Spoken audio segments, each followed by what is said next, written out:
Lebanon पर Israel के वहशियाना हमलों के बाद ईरान ने आपना हुर्मुज़ फिर बंद करने की धमकी दे दी है। ईरानी फोर्सेस ने मुतनब्बे किया कि इसराइल को लेबनान पर हमलों की सजा दी जाएगी।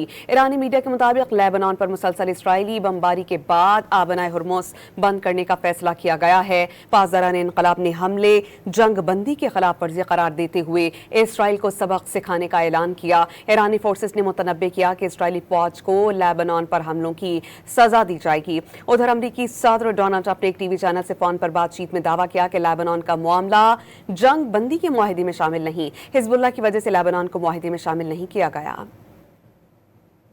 लेबनान पर इसराइल के वहशियाना हमलों के बाद ईरान ने आपना हुर्मुज़ फिर बंद करने की धमकी दे दी है। ईरानी फोर्सेस ने मुतनब्बे किया कि इसराइल को लेबनान पर हमलों की सजा दी जाएगी। ईरानी मीडिया के मुताबिक लेबनान पर मुसलसल इसराइली बमबारी के बाद आपना हुर्मुज़ बंद करने का फैसला किया गया है। पासदारान इनकलाब ने हमले जंग बंदी के खिलाफ वर्जी करार देते हुए इसराइल को सबक सिखाने का ऐलान किया। ईरानी फोर्सेस ने मुतनब्बे किया कि इसराइली फौज को लेबनान पर हमलों की सजा दी जाएगी। उधर अमरीकी सदर डोनाल्ड ट्रंप ने एक टीवी चैनल से फोन पर बातचीत में दावा किया कि लेबनान का मामला जंग बंदी के मुआहदे में शामिल नहीं, हिजबुल्लाह की वजह से लेबनान को मुआहदे में शामिल नहीं किया गया।